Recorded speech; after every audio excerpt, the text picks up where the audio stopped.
Hey everyone, welcome back to my channel. My name is Mandy, the Handmade Homeschooler, and today we're going to be talking about the way that I pick and purchase curriculum. Now, I've narrowed this process down to about 5 or 6 steps to make this really easy, especially if you're doing this for the first time and you're not sure where to start.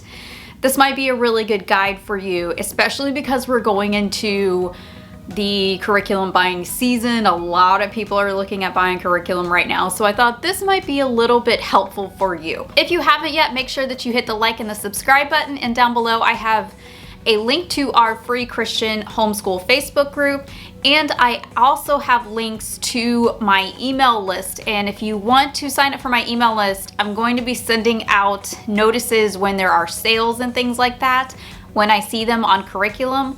So that might be a good thing for you to sign up for right now, because I am sending out those notices so you can get the best deals on all of the books. There's also free trials to curriculum down there as well, so you can get a feel for what it's like before you invest money in it. So let's jump into this video. The first thing that I really do before I purchase curriculum, and I'm kind of just in that brainstorming mode, is I look and see what classes the kids need. Now, you may have to pay more attention to this if you have high schoolers like I do. You know, every state is going to have a list of classes that your child needs to graduate. You should be able to find that online at like your Department of Education website. And I kind of go by what is required for graduation when we're talking about high school. Now, when you're talking about the lower grades, your state may also have a guide for you to follow for elementary and middle school. And typically you're going to find things like language arts, math, science, history, and then anything else that is probably needed. But those big 4 subjects are the ones that you need to concentrate on, especially in the lower grades. Now remember, for language arts, you're going to have several subjects within that subject. So language arts is kind of an umbrella term for writing, composition, grammar, reading or phonics, things like that, spelling, vocabulary. That's all going to be under the umbrella of language arts. So if you need language arts, you need to be looking at those subjects within language arts. So typically that's my first step, is I make a list of the classes that each of my children need, and I just get a piece of paper, or I usually bust out my Mardell planner here, and in those back note pages, which is actually exactly what I did this year, is I dedicate 1 page to each child.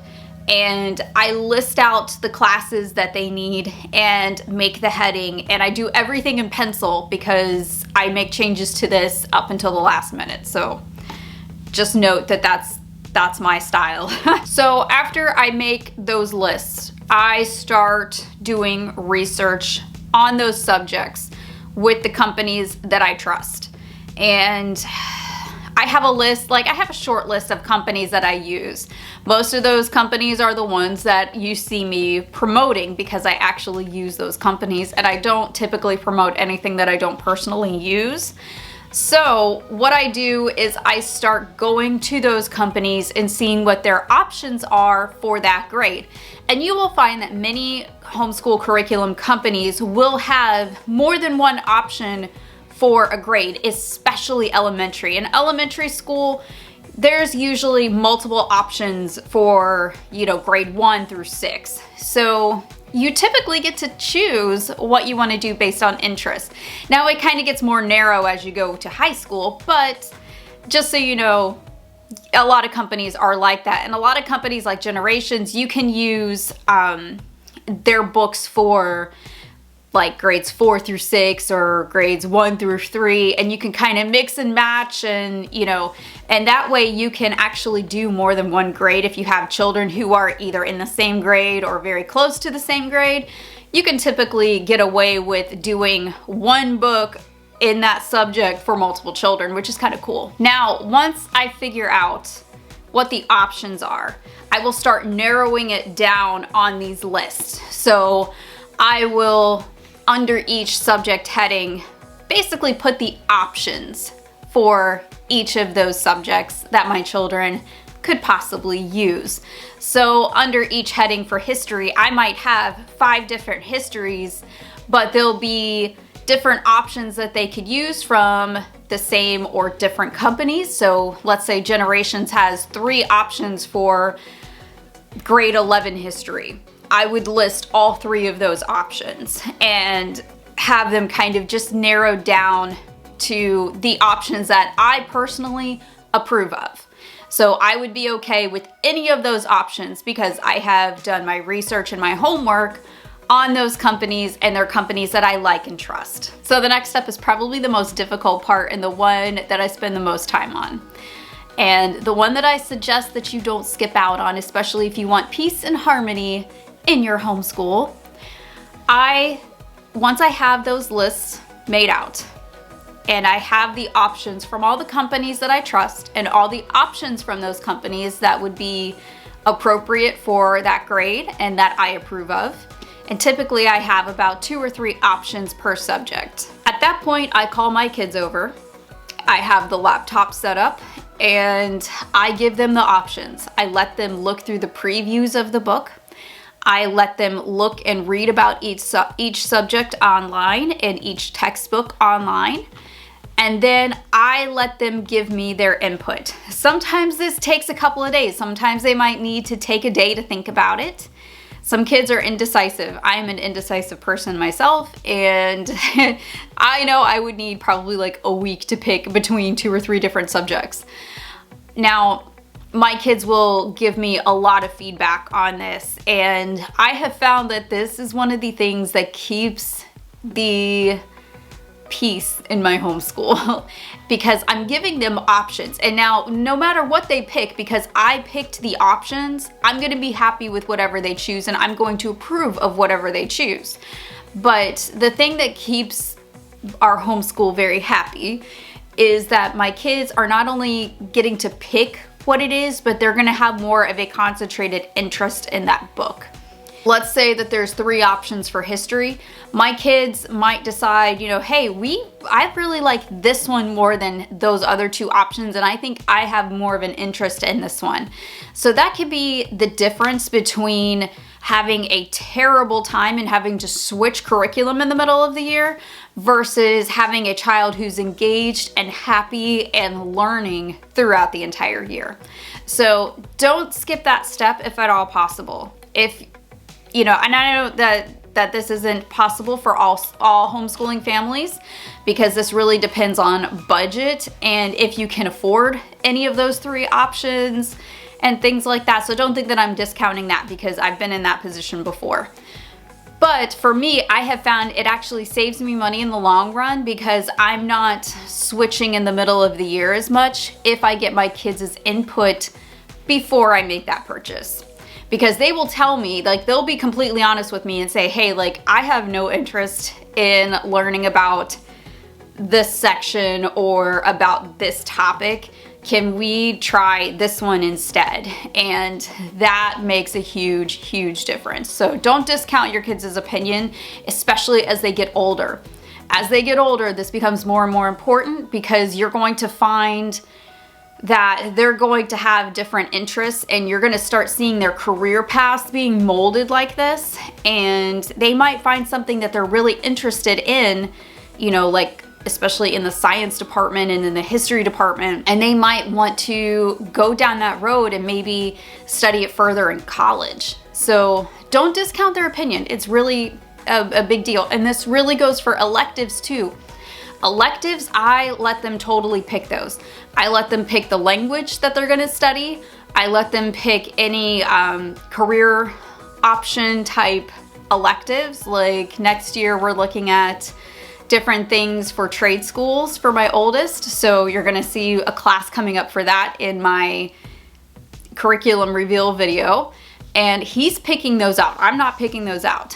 He's telling me the topic he wants to cover, and I am looking at the curriculum options and giving him choices based on that. Now, the last step is obviously you're gonna be purchasing those items, and the only way that I'm gonna purchase those items is after I've done all of those steps. I don't purchase the books and then show them. I let them see them online, and then we purchase. Now you might have the option of being able to go to a homeschool convention or something. I've never been able to have that option, which kind of stinks. I wish that there was some conventions that were closer to me, but as of right now, I haven't had one where I could actually go to one. We've either been busy or stuff's been going on, or they're just way too far away for me to drive, especially with the way the gas prices have been over the last couple of years. It's not economical. So I haven't been able to have that option to do so, but we do have a really cool used homeschool store a couple hours away from my house that I can typically go to and make a day of it and kind of preview some books. But for the most part, I don't get to look at books before I get to purchase them and invest that money in them before I buy them, which is one of the reasons why I review curriculum so much on here, because I want to give you that opportunity because I don't have it. So it's one of those things that it's a good idea to be able to see inside, and a lot of companies like Generations, underneath the picture of the book, they will have a preview button, and you can hit that and they will have images or a PDF file of some of the pages within the book, and you can scan it and read it before you buy it, which is a really good option for people like me who can't see the inside of the books. So once you have got all that done and you have your final list made out, then you can look at purchasing. Now, a lot of companies do sales leading up to this high tide season of curriculum buying, and that's one of the things you're gonna see if you follow me on Facebook and Instagram and all of that.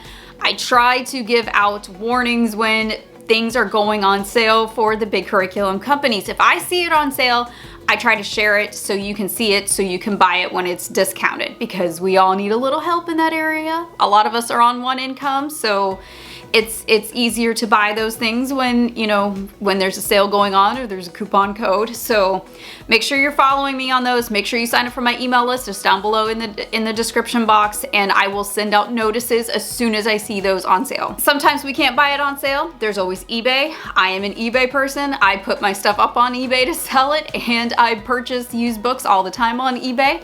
But some companies that are newer, like Generations, they don't have that option because they're so new. So what I do is I actually buy them, but I buy them when it's on sale, if at all possible. But a lot of companies like Generations and Master Books, they have their books priced really low, and I love that they do that. It's still gonna be so much cheaper than most other companies out there. Most companies, you would spend a couple $100s for a subject.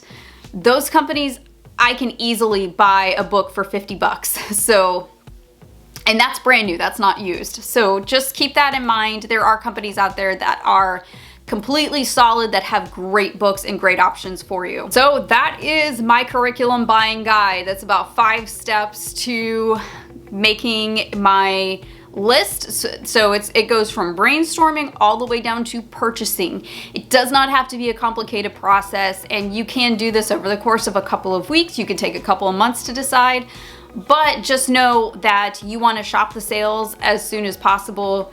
You know, so making those lists now is a good idea because you want to know what you're going to be looking for. So when those things go on sale, you know to grab it and buy it as soon as possible. So tell me down below in the description box, what is your best curriculum buying secret? Is there a code that you know of? What do you do to get a great deal on curriculum? I know we could all use that. I will see you guys in the next video. I hope you guys have a great rest of your day, and happy homeschooling.